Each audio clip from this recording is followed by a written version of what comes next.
So yes, I'm BB King, BB hacking in the Discord. I'm an instructor. I teach web app pen testing. This is actually kind of an extract from one of my classes, but there's way more in this than I cover in the class.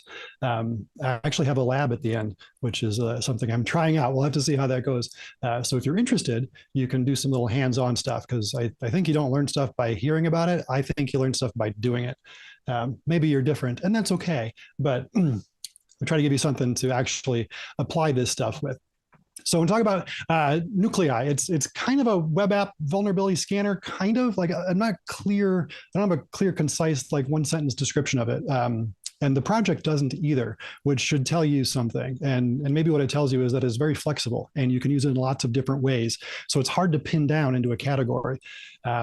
It's a beginner's guide here. So I'm going to touch on the what I think is the clearest and simplest ways of using it to do things with web apps, because I like web apps and you all know how to use them. So that is what we're starting with. So we're going to talk about the problem with doing pen tests and vulnerability scans of web applications. We're going to talk a little bit about Nikto and Nuclei. Nikto, I was so excited to hear that Fernando was going to talk about beef. People think about Nikto and beef, I think, maybe in the same breath, and they think, oh, those are old tools. Yeah, but they're still useful. So if you're familiar with Nikto, it's a good introduction to how Nuclei works. So I'll cover that just a little bit. You don't have to be an expert in either one of those. I'll show you how to get it installed, how the templates work. That's kind of the meat of this. What I hope you come away with is an understanding of how to build templates and how they work. So you can make your own templates. That's the thing, making your own templates. That's going to be your homework. So what's the problem with web apps? The problem with web apps is that they're all different. It's not like a Windows environment where everything is running some version of Windows at some patch level with some configuration. Every web app is different. It's built from the ground up by somebody, at least they used to be. They're built on frameworks upon frameworks now, but still, they're all very different. And that's what makes them fun to test. That's why I enjoy testing web apps more than anything else, because it's always brand new. There are very few off-the-shelf tools that you can use productively on a web app pen test. You have to know how the application works, and you have to really target those things. Even Burp Suite that we use on all the tests is it's not a general purpose scanner. You've got to know how the application works and how Burp works to get the most value out of it. So that's what makes the testing difficult. And it's so tempting. It is so tempting. It was one of the first things I did when I started testing web apps was, well, can I automate some of this stuff? Can I just write some scripts? And yeah, you can. I mean, that's how every web app test, every web app testing tool started, was somebody said, you know what, I can automate some of this stuff. If I send this kind of request and I get a successful response, that means that whatever I asked for was there. And if I'm asking for something that shouldn't be there, well, that's a conclusion, right? Something is wrong here, and I can report that. And how do you write those scripts? If you're just sitting down to write a script to test something for a web app, what are you going to look for in the response? You're going to look for HTTP 200. That's the first thing you're going to look for. So you're going to say, oh, I requested this resource and I got a 200 back, and that means that resource exists. And then you're going to realize, no, actually, sometimes web servers give us friendly error messages under HTTP 200. So I've got to do something more than that. And that's like just the first step into the complexity of automating web app pen tests. But at the same time, you can't do everything by hand all the time, right? You do need some scanners. There's too much to cover by hand all the time. You got to find what are the advantages that you can get out of automation. Not maybe any one particular kind of automation, but automation in general for web apps, and do those things, and then do the rest by hand. Now that's getting into the solution. The solution is to automate what you can automate, and to be aware of what's actually useful to automate for web apps. Easy example, what's an easy thing to automate in web app pen testing? Your TLS configuration. That's not custom. That is the same everywhere. There is a certificate and a chain of certificates. There are algorithms that are enabled. There are versions of TLS, or I hope not SSL, enabled on the server. Those are things that you can test blind. You don't have to know anything about the server to test those things. So automate that. Yes, definitely automate that. And there are more things like that. There are some of what general purpose web app scanners do is useful. I'm not saying that they're not useful. I'm saying they're not complete. There's a huge difference between a vulnerability scan and a penetration test. And I think that difference is even bigger in web apps than it is in other areas. I might be wrong about that, but bigger, smaller, it's a judgment call. So I'm going to pretend that I'm right. So you can't automate everything if you want to get good results. You do the rest of the testing by hand, and you can hire it out even. So if you're in an organization where maybe you're responsible, you're a developer. If you're a developer and you're here, thank you for being here. You are the people that I try to talk to the most. You have all the power. You have all the resources to make things better for us, and that's always my goal in pen testing, is try to make things better. So if you're not doing the testing yourself, you can hire it out to somebody like Black Hills InfoSec. We'll do pen testing for you. Lots of other places do pen testing for you. Take that report that you get back from your web app pen test and see if there's anything in there that you can automate the detection of. So if there's cross-site scripting in the search field, that's everywhere. That's the first thing you look for on a web app sometimes. If that exists, then the report should show you that. A good report will show you cross-site scripting exists in this field on this page, and here's the payload I used to show that it was there. That's a good report. A bad report will just say, hey, you got cross-site scripting, or cross-site scripting on the search page, and it won't give you the payload. So how do you know for sure? If it's your job to fix that, how do you know if you fixed it?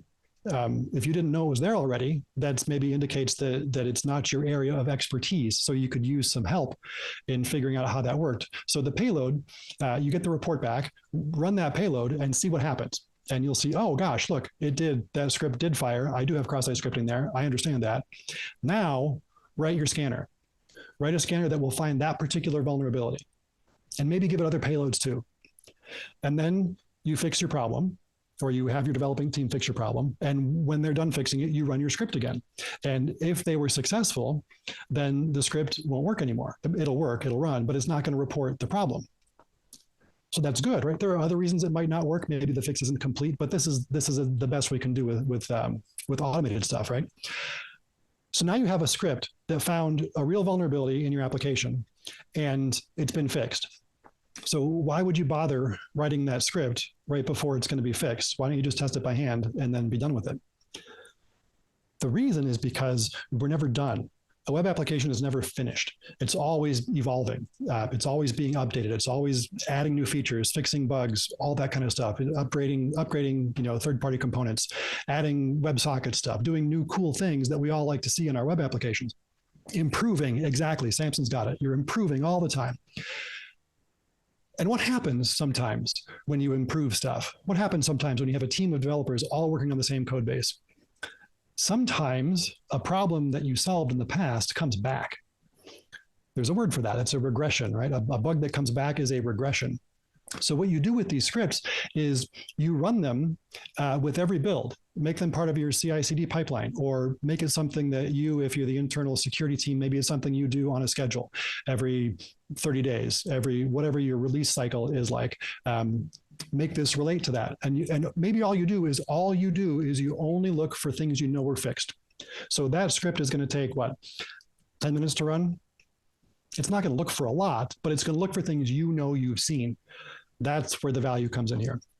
So use the existing automation. I'm going to talk about all the stuff in Nuclei. There are literally thousands of things that Nuclei can look for. So use those for sure. But then this is the key. Make the things, make your own tests as you go. That's the key. That is what I would like to see you all try to do with Nuclei. If you've got that sort of resource, once we're done with this discussion. So Nuclei is a little bit like Nikto. If you've been testing web apps for any time, you know what Nikto is. If you haven't, that's okay. Both of these things are scanners that look for misconfigurations on web servers. What's a misconfiguration? Well, they don't look for misconfigurations. They look for things they've been told to look for. So they look for basically any observable condition on a web server. So they're looking for, if I send this request, what's in the response?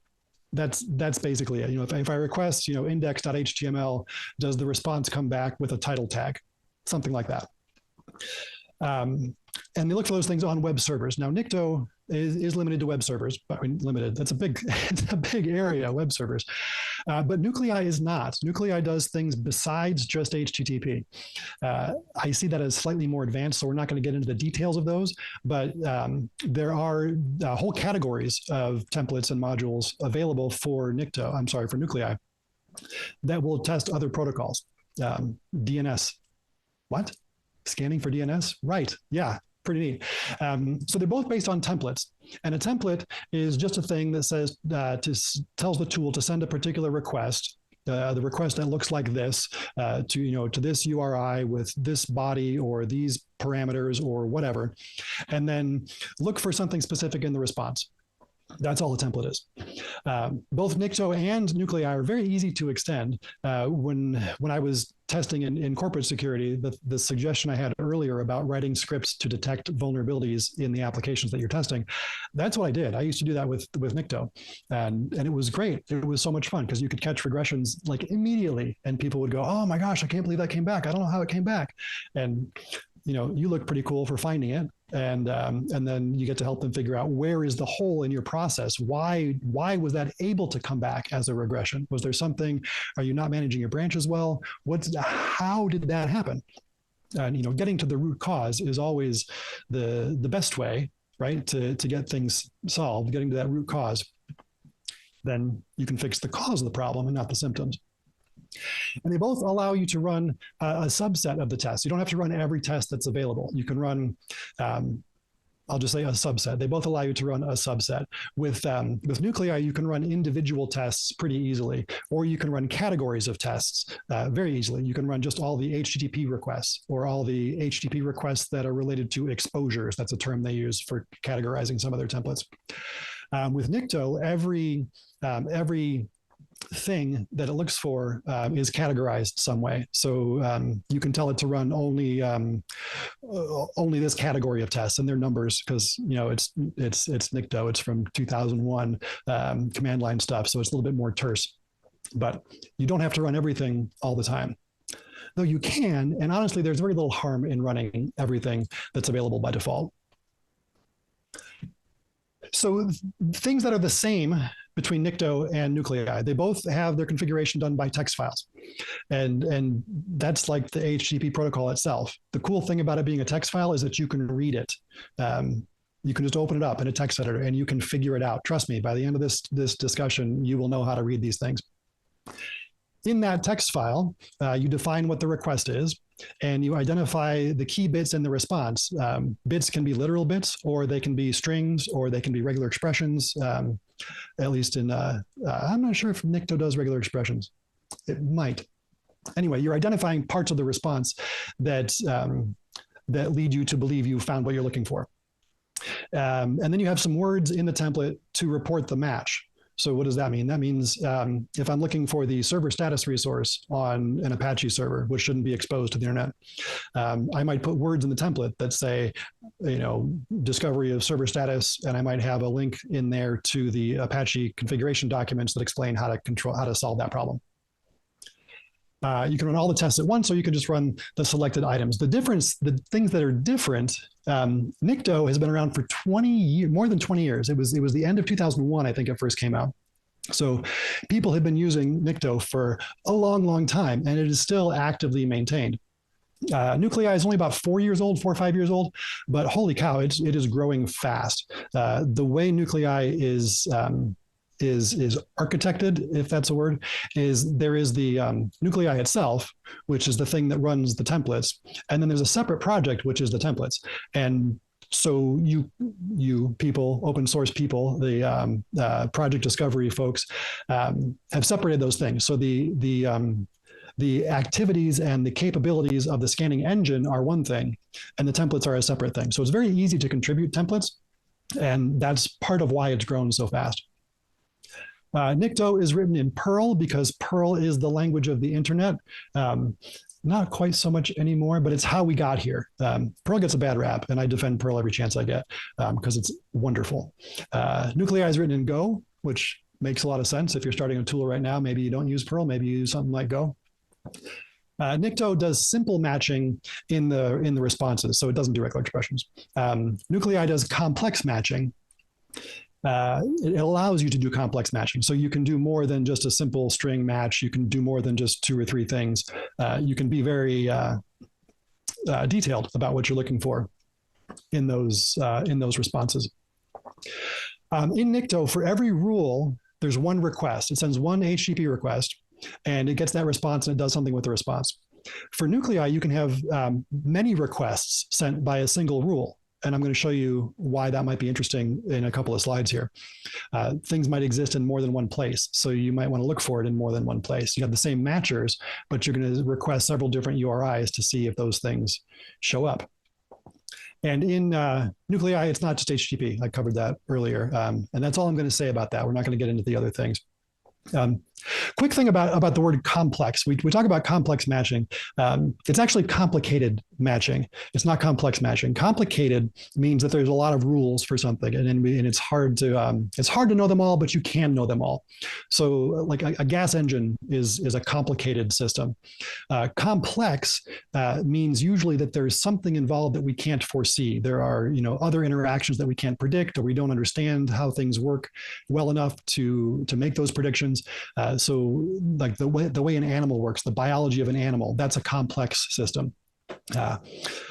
Anyway, a little pedantic. I like writing reports and I like words, and it's okay to use complex because that's how we describe these things, but it's fun to know that actually there's a better word there. It also doesn't fit on a slide so well. So nuclei, what is nuclei? I said it's hard to categorize nuclei. Let's let them try to do it. So this is a lot of words from the project. They say nuclei is used to send requests based on a template, leading to 0 false positives. That's my favorite part about this. Fast scanning, large number of hosts, all these different protocols can be used to model all kinds of security checks. There's a dedicated repository of vulnerability templates. That's it. So I don't know. So it's not a Webapp vulnerability scanner. It's not a vulnerability scanner. It's a scanner for whatever the templates tell it to look for scanner. 0 false positives. I love that. I added that. They didn't italicize it. So what's a false positive? False positive is I'm reporting an issue that doesn't actually exist. And that is a real problem with a lot of automated scanning tools. If you've ever done like static analysis of code bases, oh my gosh, that's all they do. All they give you is false positives. And you spend weeks and weeks and years filtering out the false positives to get to the real meat of it. So it is a good thing to not have false positives. But the bit, once you've got that, once you're close to that, and there's not so much noise from false positives that you can't find the signal, false negatives are also pretty bad. A false negative is there is an issue here, but my scanner reported that there was no issue, or maybe my scanner just didn't report anything. That's a real risk too, and something to keep in mind. You want to minimize false positives and false negatives. It's hard to do those things, but that's what you got to do. You got to balance those things. That's why you can't automate all of it. So first, let's take a look at how Nikto works. Nikto was first, so we're going to look at Nikto first. So here is a JSON web key set file. We're going to use this as our little guinea pig for how these different tools look for different things. JSON web key file is something that are used by JSON web tokens, which is one of my favorite technologies to talk about, to validate signatures on JSON web token. So they often contain public keys. They can contain other stuff too, but they contain public keys for use with JSON web tokens. That's all you need to know about that for now. We're just going to look and see if we can detect this. So this is the template in Nikto that looks for the JWKS file. And I pulled this out of the config file. These are the labels. So there's a number there that's the ID number for the thing, references, tuning. The URI here is /well-known/JWKS. So whatever domain you feed into Nikto, it's going to add this to the end and send that request. And here it's going to match one and. It's all text-based, right? It's Perl. It's a little bit hard to read. But what this means is it's going to look for the word keys, and it's going to look for the word KTY. And if it sees both of those, it's going to say JWKS file found. So we request this URI. If the response contains these two words, then we report that we found a JWKS file. That's it. Every template is like this. They can be more complicated, but this is what they're all doing. More complex. See?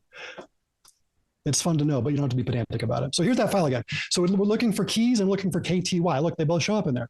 Keys is at the top level and KTY is inside each thing inside it. So that makes sense. That rule is going to match this file.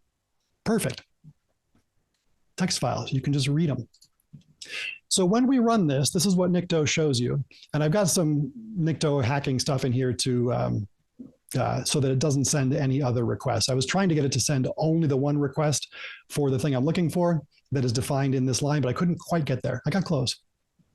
So this is that line. And then I'm running it against the system on my local network using this file, not the big database files. We're not going to look for 404 messages. We're going to turn off all the plugins.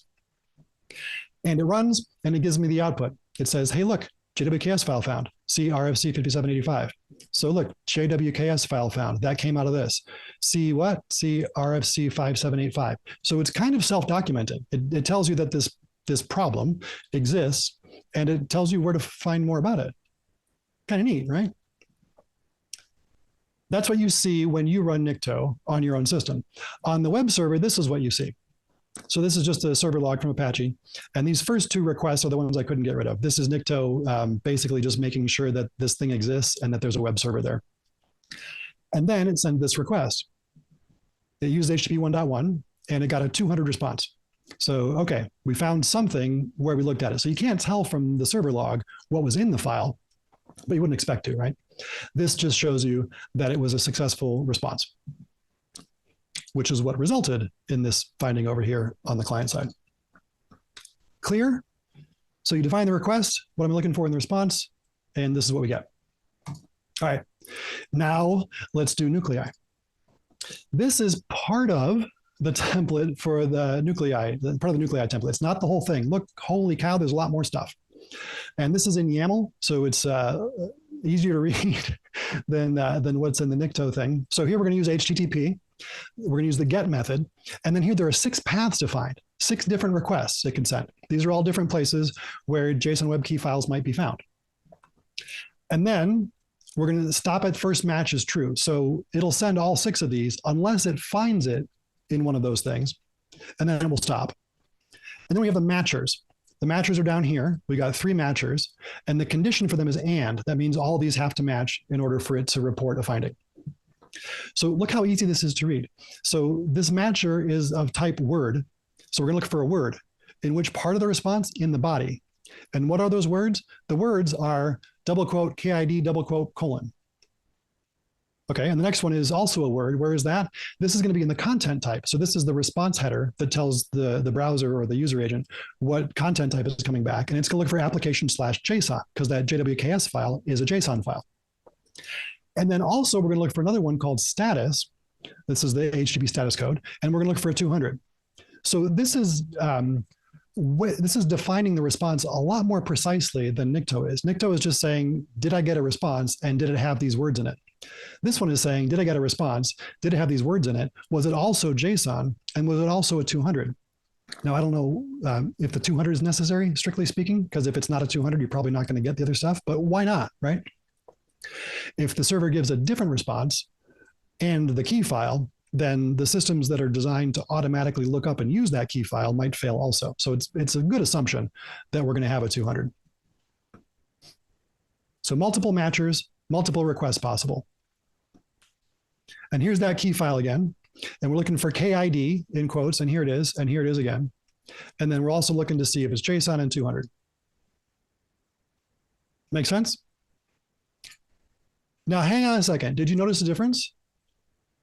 They're not looking for the same thing. It's not just that nuclei has a more precise definition. It's that they're looking for different things. So Nikto wants to find keys or KTY, and nuclei wants to find kid in double quotes with a colon after it. How do we resolve this? Let's go to the RFC. Let's Google JSON web key RFC. And we find this. RFC editor, RFC 7517. And I'm not going to show you that whole page. I pulled out some some parts of it that are interesting. So this is what I love about web app pen testing. This is fun for me to see, why are they different? Is one of them right? Are they just different ways of accomplishing the same thing? Are they equally valuable? What does the standard say? Can I make sense of this? So let's read the RFC. Always read the RFCs for the technologies you're testing. The RFCs it's not just, TCP and DNS. We still use RFCs to define new things. So here's what we have extracted from RFC 7517 from section 4. This is what describes the structure of that JSON web key object. So in 4.1, it says the KTY value must be present. Nikto looks for the KTY value. There's a few more that weren't mentioned. The use is also there, but that's optional. The key ops is optional. The alg is optional. Neither one of the signatures looked for those, so we don't really care. I'm just being complete. The KID value, which is what Nuclei looked for, is optional. Whoops. Section 5, JWKS set is a JSON object. It must have a keys member with its value being an array of JWKs. So a member in JSON is like, it's the outside thing, right? It's the first word you saw that was a word you could pronounce inside of the JSON. So Nikto looks for the keys member, and it also looks for KTY. Nuclei looks for something that is optional. So, okay, minimizing false positives, but this is going to get you false negatives. There will be some of these files that don't have the KID value because it's not required. And Nikto is going to report it, and Nuclei is not. Interesting. If you're going to write your own template, I suggest you do what we just did here. If you're going to write a template that is looking for something that is defined in an RFC somewhere, go at least skim the RFC and make sure that you make choices about your detections that are going to be reliable. The other thing to look for in RFCs is, imagine you're a developer, even if you're not. Imagine you're a developer. An RFC is it's a list of instructions for how to build something. And they're written by humans. And so sometimes they have mistakes in them. Sometimes they'll have incompatibilities. Sometimes the RFC will say in one place, you must do this. And it'll say in another place, you may do this. In another place, it will say, you must not do this. And there might be contradictions there. But that's the spec. And if you're a developer, you have to figure out how to make sense of that. So how might you do that? And the answer is that any possible resolution to those conflicts is something that some developer somewhere probably did. And you don't need to write code to do it. You can just figure out, oh, this might not actually be here. It says here that it's necessary, but maybe it's not. What if I, create one without that? Read them, think about them, and come up with your stuff. I talk about this in my classes all the time. It's all about the fundamentals. Whenever you have a coach come in, a new coach come in to take over a struggling team of any kind, they have a press conference and they say, "Hey, coach, this team's been doing bad. They're not good anymore. How are you going to turn this around?" And the coach says, "You know what we're going to do? We're going to focus on the fundamentals. We're going to get back to the core aspects of this game, and we're going to get ourselves back in shape, and we're going to start, winning again." They always say that. That's always the answer. It's that relentless execution of the fundamentals. How many football coaches have said that? That is it. And they're right. They are absolutely right. If you're sidetracked with the cool stuff on the edges, you're going to miss the fundamentals.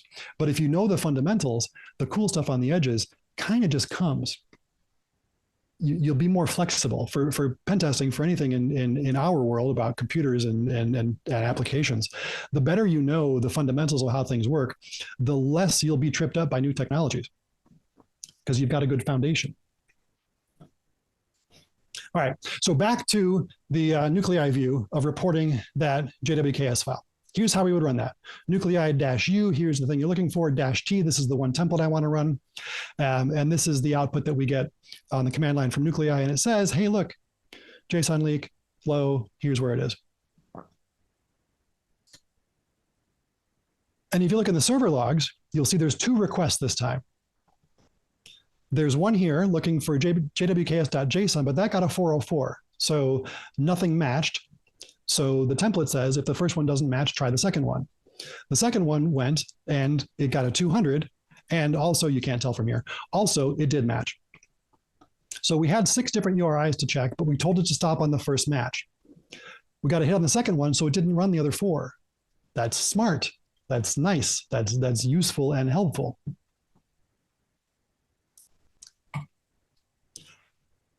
So that's how these things work. So what are some use cases for Nuclei? And this is, Jason hinted at this before we started. There are a couple different use cases for Nuclei. One is for like individual web servers, which is where I spend most of my time.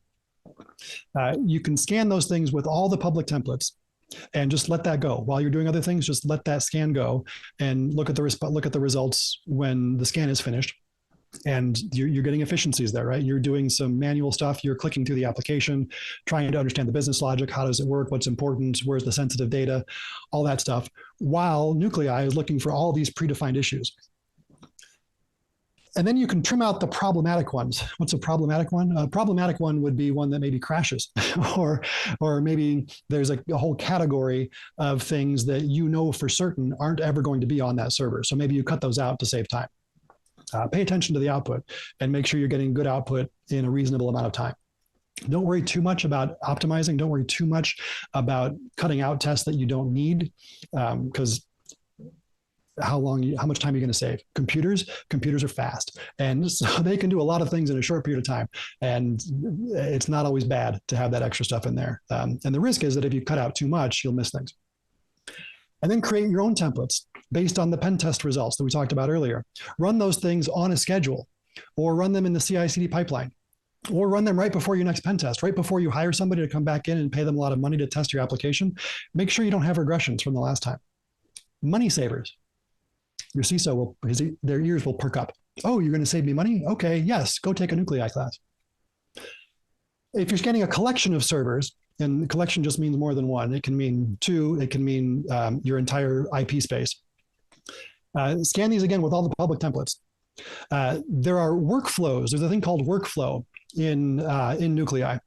And we're not going to get into the details of that, but just to make you interested in it, what a workflow does is you can set this up. This is another text file, another YAML file that tells Nuclei how to proceed with what you're telling it to do. And you can say in that file, you can say, check to see if WordPress is running on this system. And there's a bunch of checks it does to see if it can find WordPress. And then you can say, if and only if you find WordPress, run all the other WordPress stuff. Nikto doesn't have that kind of branching. Nikto just runs all the WordPress stuff regardless.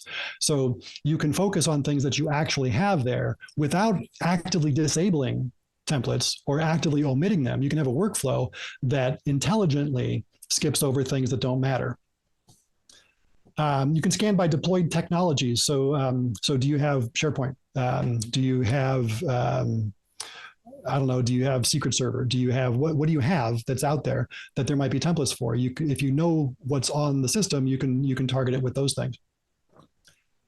Here's the cool thing that we do in our continuous pen testing offering, which it's a subscription-based thing where we're just kind of in your environment for like a year. I don't know what it is. But one of those things that we do for those customers is when a new vulnerability comes out, the templates project for Nuclei is a separate project, and it's open source and lots of people contribute. So when a new vulnerability comes out, it pretty quickly gets a template defined for it. And when we hear about that, we can quickly run just that one template against all of our customers' everythings and see if they're affected by it. Super, super helpful. So if you're working in a corporation somewhere, you should do that too. Keep an eye on new vulnerabilities as they come out, and at least send Nuclei after all your public facing stuff with that new template and see if you get any hits. You will be a hero. The first time you find one of those, people are going to be amazed at how quickly you found that. That'll be great. Now, you can't just feed Nuclei a list of IP addresses because it is looking, at least not for the HTTP stuff. It's looking at URLs and URIs. So there are 2 other tools that are part of the Project Discovery Suite. One's called HTTPX, and one is called Katana. So HTTPX, you give it an IP address, and among other things, it will tell you if there's a web server there. And if it says that there is, then you can feed that to Katana, and Katana is basically a spider. It looks at all of the resources on that server. So Katana's output is a bunch of URLs that exist. And then you can feed those into Nuclei to do the actual web app scanning. And like so many of these newer projects, the documentation that comes out of out of the project discovery folks is fantastic. And the videos are wonderful. I'm normally not a video person. Usually I like to read things, but their videos are, they're bookmarked. They've got, the first 3 minutes is this, the next 5 minutes is that. And they're very well done. They're nice and clean. It's easy to learn more once you get started. Getting started is, like so often, getting started is the hard part. Once you're started, you can really fly.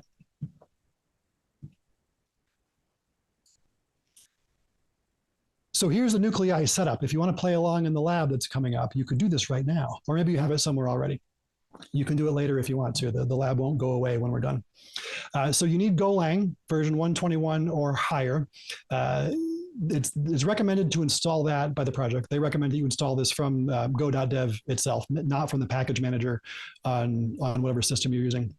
But I looked yesterday, a couple days ago, and the apt repositories for Debian-based systems, they do have Golang. I think it's 122 now. So you could use that if you wanted to, and that would work. And then you install Nuclei once you've got Go installed with this command, go install. You have to auto-configure it. There's a little configuration that has to happen. It has to download all the templates. That's not part of what you get when you download Nuclei. And it kind of auto-configures itself. So this was something that I think was missing from the docs when I first used it. First, you have to run Nuclei, just run Nuclei and let it go. And now you're ready to use it. And then -H gives you the help, or you can visit the project documentation online. Lots of good documentation online. So how do those Nuclei templates work? I showed you a little bit of one. This is what we're going to get into for the rest of the talk here. This is what I hope you will try to do for yourself when we're done. So Nuclei templates they're the cornerstone of the scanning engine. They enable scanning of different protocols. They're designed to send targeted requests, low to zero false positives. Look, they're backing off. It's not zero anymore. It's low to zero. It's a good thing to say. They're not wrong. I'm just teasing them. So a template it's a complete description of the issue you're looking for. It's not just a configuration file for a software tool. It is a complete description of what the problem is and how to find it. So it's human readable, it's machine readable, it's one text file. So these files have an ID number or an ID string at the top so that they're unique. It has a section about information, the name of the scan, the name of the template you've got, which is different from its ID, the author, the severity. If you want to have that included, that's a good thing because you can filter by severity. You can say, I only want to run templates that look for critical severity issues. So put your severity in there. Description, this is human readable. References, this is any number of URLs or places you can learn more about the issue. Tags, these go to the workflow aspect. So you can run things that only have certain tags in them. And then metadata, which is kind of what that all is. Then you say what protocol you're using. So we're sticking with HTTP for today. And then you have the request to send, and then you have the matchers, which is what to look for in the response. That's it. It's so neat that this is all in one place. You can basically use this template as the first step in your report. If you find a problem, if one of these templates discovers an issue that you want to report, open up the template file and read all that stuff and use that in your description. You don't have to do your own research here. You can steal some research that's already been done. It's okay. That's why it's there. So now that's all well and good, but let's look at some examples. So you can see some examples because it's better to see examples than just talk about it all the time. So here's basic HTTP examples. We're going to start with basic. So here's the ID, basic example. Here's the info block. The name is test HTTP template. The author is the PD team. The severity is info. We're using the HTTP protocol. We're going to send a GET request. We're going to send it to the base URL that you passed in on the command line. And for the matchers, we're going to look for a word. And the words that we're looking for there is going to be this in quotes. That is it. That is it. You can add more, but that's it. Now here's multiple matchers. So we talked about multiple URLs. You can also have multiple matchers. So here we're going to look for, we're sending a GET to the URL you gave us. The matchers, we're going to look for a word. We're going to call it PHP. And the words are going to be these things. And it's going to be in the header. We're also going to look for a word. And we're going to look for server Node.js. We're going to look for X powered by Node.js. Either one of those in the header. We're looking for Python in the header, either one of those. Matchers with conditions. We're linking these two together. So we want this word, we want PHP, and we want PHP in the body. Multiple matcher conditions, custom headers. In your request, you can add custom headers, HTTP headers. So this test is looking for bypasses to things like a WAF or things like load balancers.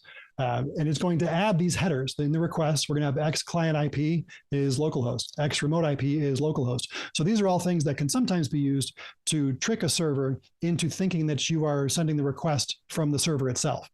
And by default, the Apache server status resource is available if you request from localhost.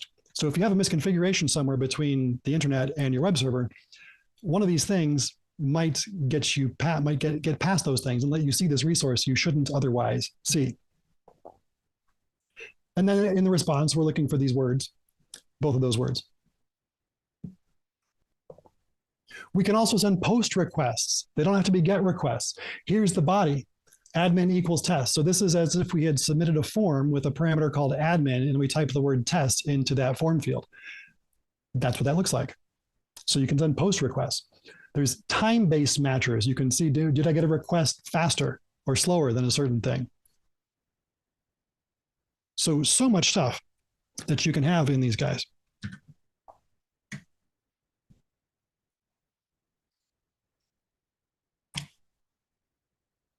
So again, here's a simple kind of a template. Maybe look back at this if you decide to do the homework.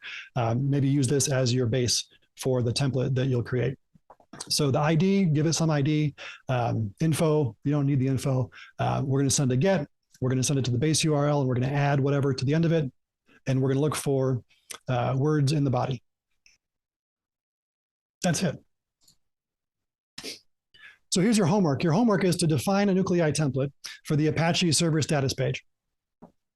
You can start with that template from a couple slides back, and I have a website that I put up for you guys with a tiny bit of trepidation, but a place where you can practice this. So I'm a huge believer in hands-on stuff, and it's relatively easy to set up Apache somewhere with this resource on it, but that can be a roadblock. If you haven't done that before, then it's not easy at all. You got to figure out how to do it, and that's going to get in your way.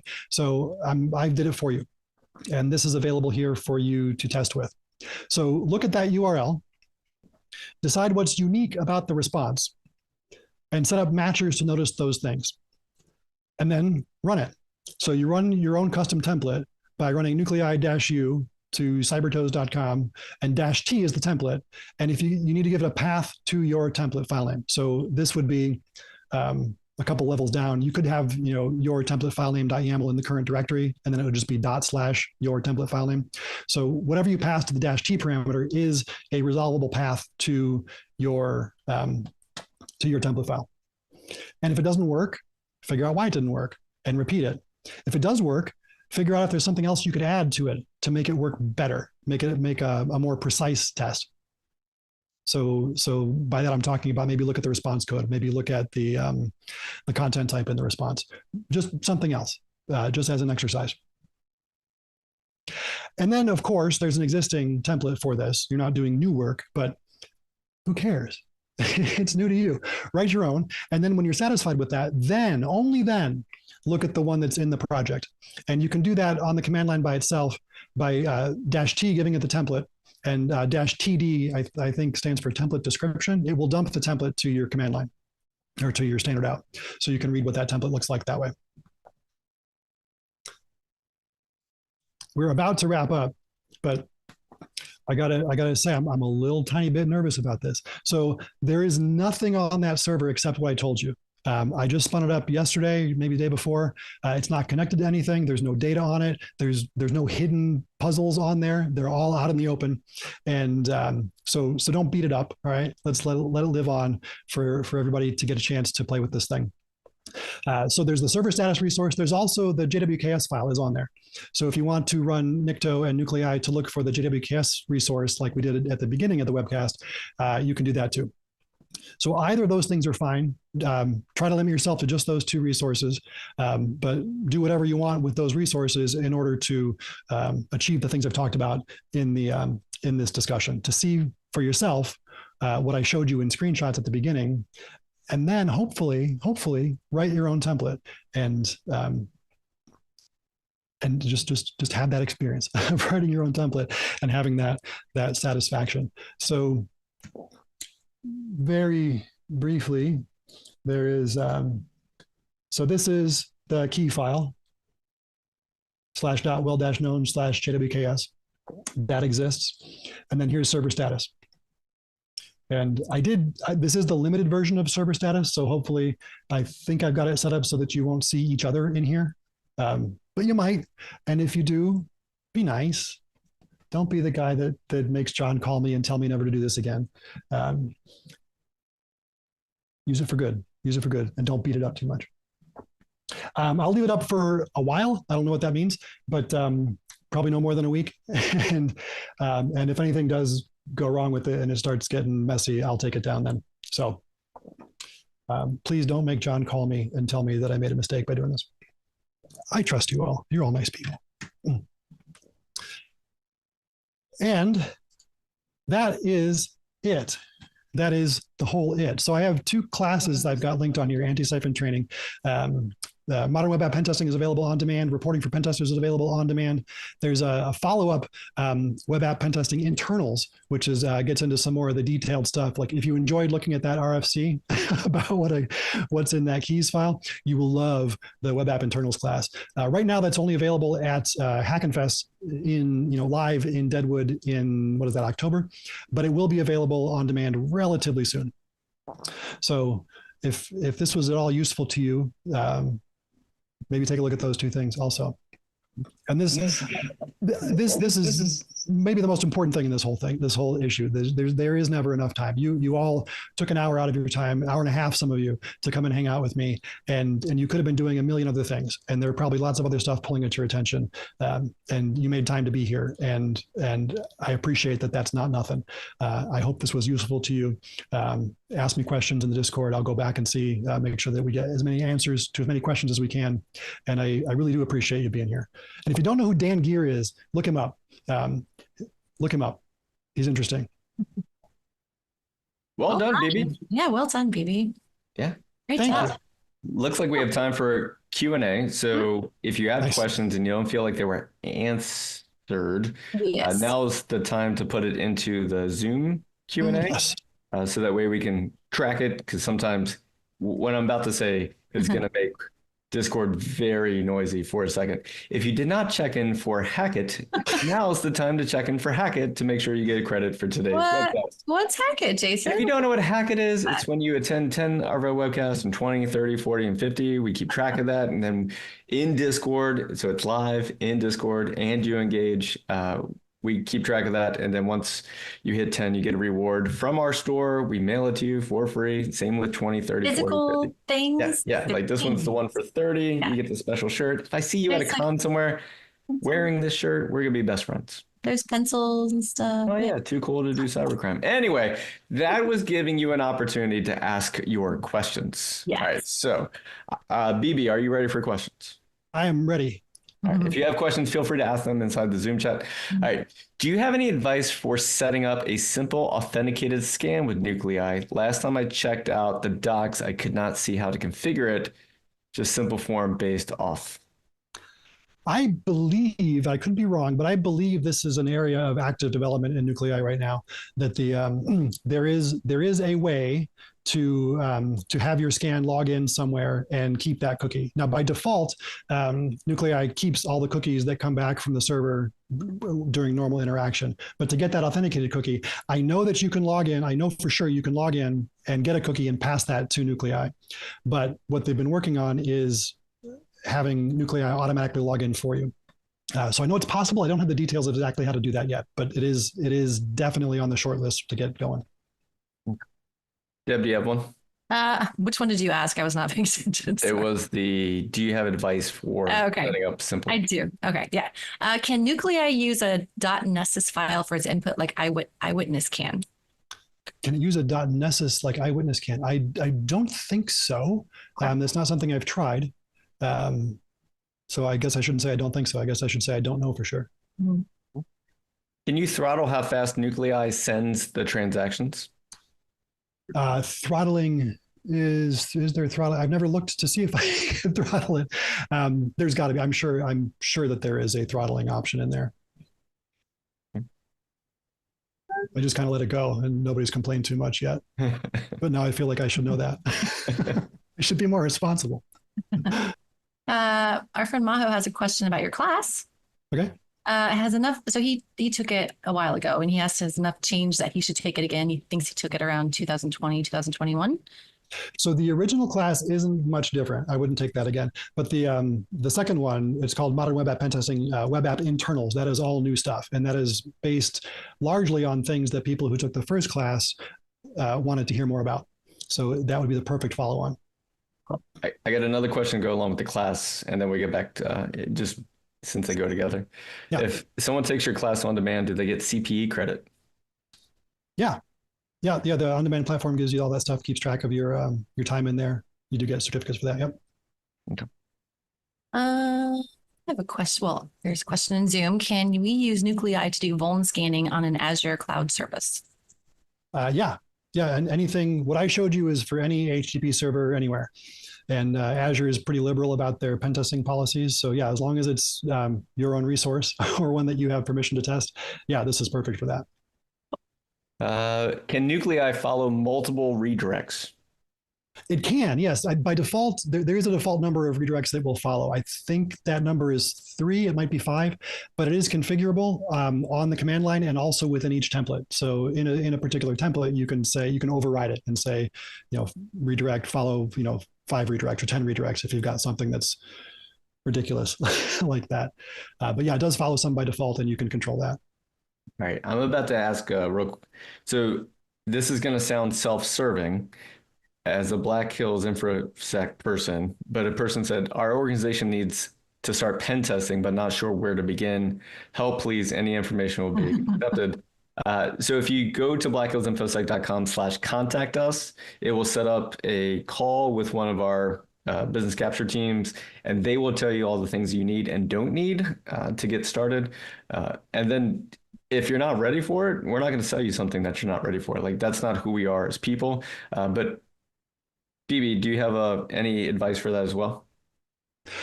Just that, but let me add to that. I've been at BHIS for almost 10 years now, and you'll notice, maybe you didn't notice, Jason said it's the business capture team. It is not the sales team. We don't have a sales team. So you can call that group, and they're happy just to have a conversation with you. And if the end of that conversation is you don't need anything we have to offer, perfect. If the answer is you need to talk more about it or figure out more what's the next best step for you, then maybe we'll have another phone call. No pressure at all.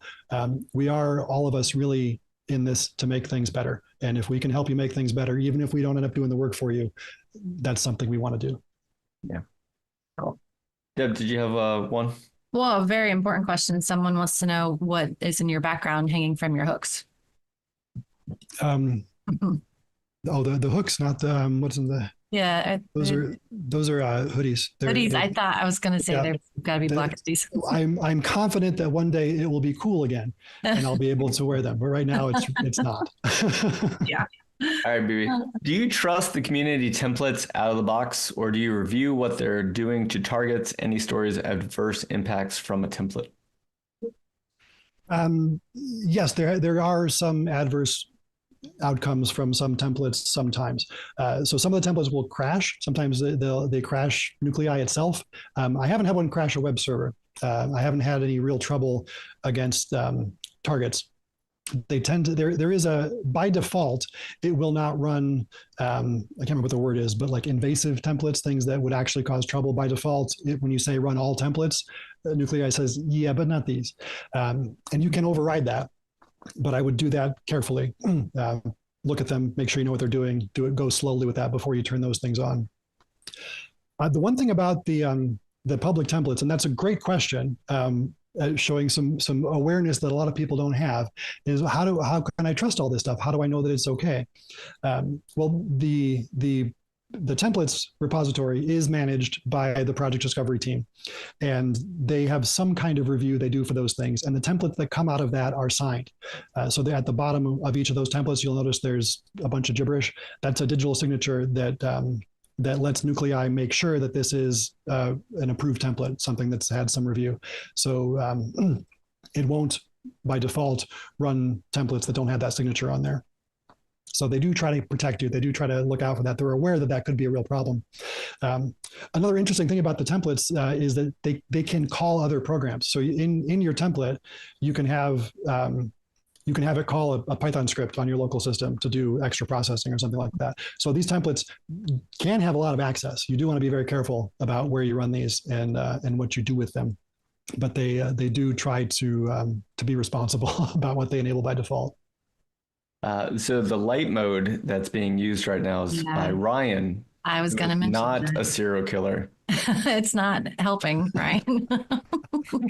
I have a question from Zoom. This person says, I'm not a freelancer. However, I'm looking at freelancing pen test. As a customer organization, will it be a good idea to utilize Nuclei for the scans, or is it too intrusive? I don't think it's too intrusive. I think as long as you have permission, you always got to preface with that. As long as you have permission, there is nothing I can do to any of your systems, and I can guarantee you there's not going to be some negative outcome. I can't be sure, because they're complex systems. They're complicated systems. Not complex. They're complex. They're complex systems.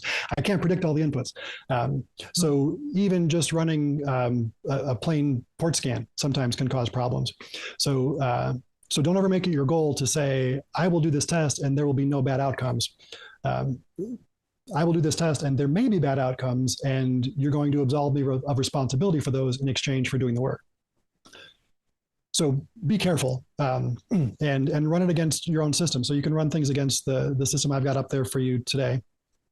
And you can also set up your own things locally, see how they work. I always recommend that. Always, run against a virtual machine. I saw some folks putting Docker links in there that you can run Docker containers that have Apache in them or whatever, and target those things first locally, so you know what it's doing. And then when your customer asks you, hey, how do I know this is safe?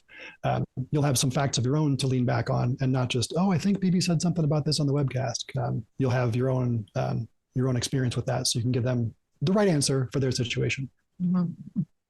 That was a fantastic answer. The memes. I wasn't watching Jason. I was watching Discord, but I knew something was happening with your face. Yeah. Because of what they were saying. They finally, the memes just So BB, if you were going to wrap up everything today in one final thought, what would that be? It would be that you can do this, and you should. This is not hard once you get started. Getting started is hard, but once you get started, it's not hard anymore, and you will feel good for having done it. So write your own template and see what you can do with that wherever you work. Yeah. All right, to every one of you that joined us today, thank you so much for being a part of this community, for showing up with memes and GIFs, and for letting us know that you're listening, you're engaged, you're watching, you're participating. We love that. If you are at DEF CON next week, please come up and say hi to us at the Black Hills booth, the exhibitor area. We'd love to meet you in person. And then if you come up and you're like, hey, I'm from Discord, we might have something special for you until supplies run out. So we like to give things to the people who keep showing up, because you show up, we show up. It's a virtuous cycle. All right. And with that, if you ever need a pen test, red team, threat hunt, or if you just want to talk about what you might need for a pen test without any pressure, without any of that, like, oh gosh, they're going to email me 1,000 times. We don't do that. Right? Like, gross. We're fine. And so with that, we'll see y'all next time. Ryan, kill with fire, sir. Ryan. Bye, guys. Come on, Ryan. Thanks. Kill it.